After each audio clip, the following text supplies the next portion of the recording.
kusoo dhawaada daawadayaal barnaamij kooban aynu ku eegi doono 10 qof ee jirkoodu leeyahay awoodda dheeraadka ilaahay bulshadiisa qaar kamid ah ayuu siiyay hibooyin gaar ah oo aanay aadanaha kale la wadaagin intaynu barnaamijkan kooban ku guda jirno waxaynu arki doonaa shakhsiyaad hibo u leh arrimo mucjisooyin ah sidoo kalena dadkani waxay ka qayb galeen tartano badan oo adduunka ka dhacay waxay sameynayaan waxaana arrimahani ay sameynayaan ay ku galeen buugga dhacdooyinka adduunka haddaynu soo qabano shakhsiga u horeeya aynu ku soo qaadan doono barnaamijkeen waa ninkii birlabta ahaa Leo Tiolin waa 8 jir Maleeshiyaana waxaana uu awood u leeyahay inuu jirkiisu soo jiito alaabta kala duwan ee ka samaysan birta miisaanka culeyskiisa biraha uu maqaarkiisu hayn karo waxa lagu qiyaasaa ilaa 80 pound saynisyahanadu waxay sheegeen in maqaarka ninkan ay ku jirto macdan u sahlaysa inuu soo dabto biraha laakiin arinta mucjisada leh ayaa waxay tahay inuu ku tababaray arintan saddex kamid ah caruurtu awooga u yahay taas oo ka dhigan in cid waliba ay yeelan karto hadii lagu tababaro hibadan sida ay saynisyahanadu aaminsan yihiin. The drill pulls over 2 amps through Mohan's body, 8 times more than the light bulb. Dead, but he's going further. ninka labaad aynu soo qaadan doono ayaa waxa uu yahay ninka aanay korontadu karin Rashman waa nin u dhashay wadanka Hindiya waxa uu jirkiisu gudbin karaa korontada awood badan oo dili karta qofka bini'aadamka iyadoo aan wax dhibaato u geysanaynin korontadaasi jirkiisa marka laga reebo indhamadoobaad muddo kooban haya ninkaasi ninkan ayaa marka dib loo eego taariikhdiisa waxa la ogaaday amaba uu ogaaday inuu awood dheeraad ah ay ku duugan tahay markii da'diisu ahayd 7 jir waqtigaasi oo hooyadii oo korin jirtay waxna siin jirtay ay gooriyootay kadibna markii uu waayay cid wax tarta oo caawisa dib badan ay soo food saartay uu isku dayay inuu isku dilo xadhkaha qaada mareegta korontada ee khatarta badan leh muddada kooban dadka dila laakiin arrinkaasi ma ay suurtoobin markii uu isli iska dhamee oo xadhkahaasi soo suray ay xadhkahaasi waxba ka qaadi waayeen korontaduna kara weyday markaa kadib waxa uu aqoonsaday inuu leeyahay awood dheeraad ah oo aan aadanaha kala lahayn shakhsiga saddexaad aynu ku soo qaadan doono barnaamijkeenani waa Seif Lamagafe ninkan oo u dhashay wadanka Japan ayaa waxa uu awood u leeyahay in wax wal oo aad ku soo tuurto aanay seeftiisu gafin oo aanay seegin xataa haddii xabad lagu soo rido seeftiisu waa mid laba ka kala dhigaysa oo aanay dhaafaynin ninkan ayaa waxa uu qaatay kaalinta dhaqsashada shiishka seefaha ee adduunka oo dhan waxana marka uu sameynayo arrimahan amaba dhoolatuskan ka soo qayb gala munaasabadaha uu qabanayo dadyo kala duwan kuwaas oo la yaaban qaabka shiishkiisa cajaa'ibka uu dhigayo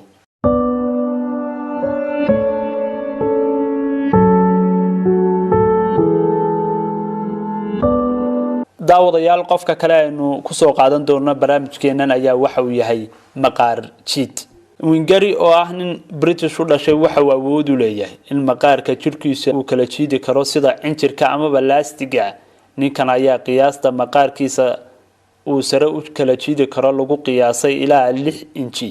taas oo dad badan soo jiidata maadaama aanu qofka caadiga ah sidan sameyn karin mid kamid ah waxyaabaha uu ninkani sameeyo ayaa waxa kamid ah inuu maqaarka qoortiisa uu niqaab uga dhigi karo afkiisa isagoo aanu baahan wax maraa waana arrin mucjiso ah oo aan inta badan adduunka lagu arag isiga ka sakow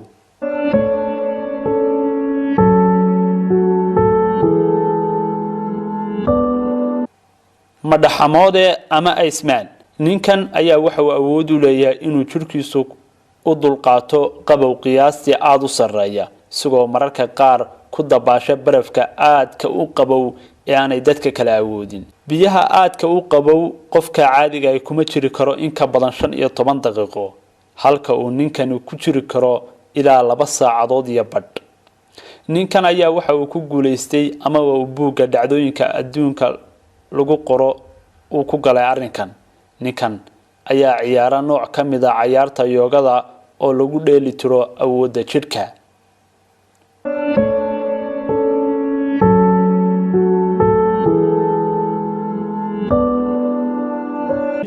aan soo qabta mid ka mid ah oo ka mid ah dadka awoodaha dheeraadka leh ee adduunka ku nool, ninka sida injirka laablaama.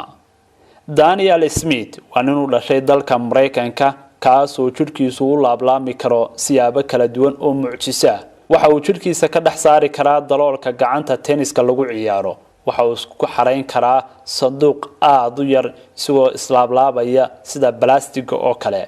dhaqaatiirtu waxay aaminsan yihiin inay tani tahay awood uu ku dhashay oo uu hibo u leeyahay, inkastoo uu sameeyo xarakaad uu ku horumarinayo xirfadiisan.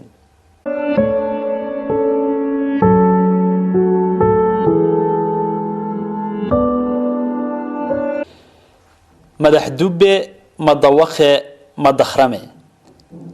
Chinio Martino waa fadhiyahan Mareykana waxaan uu awood u leeyahay inuu madaxiisa ku jabiyo walxa adag sida garaacida birta ka samaysan jaajuurka. waxyaabaha mucjisada ah uu soo bandhigo waxa kamid ah inuu misbaarka looxa uu ku misbaaro isagoo madaxiisa u adeegsanaya dubbe ahaan. waa arin la yaab leh. waxa uu xamili karaa in lagu soo tuuro bir culus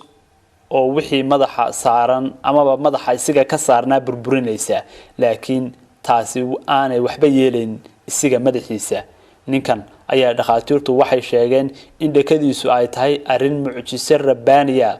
oo aanay waxaas waxba ka qaadayn lagu soo tuurayo. waxaad arkaysaa iyadoo waxyaabo kala duwan lagu garaacayo, isla markaasna dadka adduunka ugu xoog weyn ay ku garaacayaan biro kala duwan oo ay dubayaal ka mid yihiin, laakiin arrinkaasi aan waxba ka qaadayn.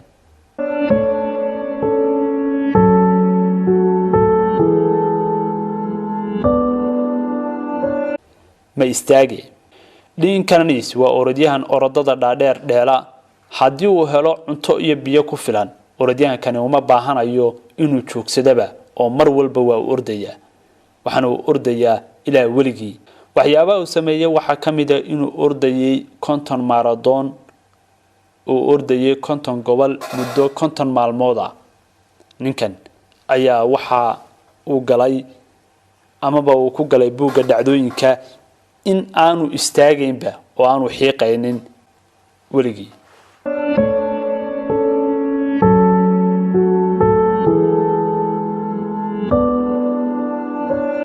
madamqade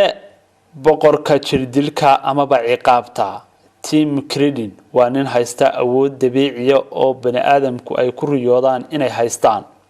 ninkan oo lagu naanayso boqorka jirdilka ayaa haba yaraatay jirkiisa waxa ka maqan dareenka damqashada. awoodiisan ayaa waxa uu adeegsan jiray ilaa iyo waagii uu dugsiga hoose dhexe dhigan jiray, isagoo ka yaabin jiray caruurta ay isku dugsiga yihiin kadib markii irbadda jirkiisu ay ku duraan amaba ay ku mudaan aanay waxba ka qaadi jirin. taasoo ardaydu markiiba ay ogaatay in ninkani uu leeyahay arrin mucjiso ah oo gaara, maadaama oo aanay jirkiisa waxba karayn.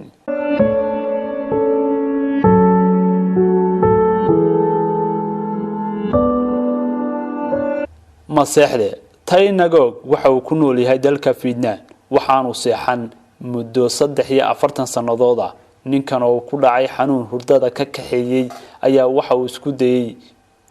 inuu hurdadiisa soo ceshado isagoo adeegsaday daawooyin kala duwan oo ay u qoreen dhaqaatiir kala duwan, laakiin waxaasoo dhan uma ay suurtagelin inuu helo amaba uu soo ceshado hurdadiisa. ninkan oo 47 jir ah ayaa si caadi ah isaga nool oo isaga shaqaysta habeen iyo maalinba inta ay dadku hurdaan, isagoo aan waxba u noqon hurda la'aanta dabada dheeraatay ee ninkaasi la soo daristay. arday badan oo ku nool amaba jooga gobolka uu ku nool yahay ayaa waxay door bidaan inay sida ninkan oo kala noqdaan xilliyada imtixaanaadka lagu jiro. waa tahay daawadayaal, intaasi ayaan ku soo koobayaa barnaamijkaasi koobnaa ee ku saabsanaa 10 qof ee adduunka Ilaahay subxaanahu wa ta'aala uu siiyay hibooyinka gaarka ah ee dhinaca awoodda. iyadoo ay jiraan dad badan oo kale oo adduunka ku nool oo hibooyin uu siiyay, ayaa haddana 10kani waxay yihiin 10 qof ee ugu caansan ee sameeya waxyaabaha aan caqliga bini'aadamka inta badan galaynin. daawadayaal barnaamijkaasi waxaa farsameeyay Asad Cabdiraxmaan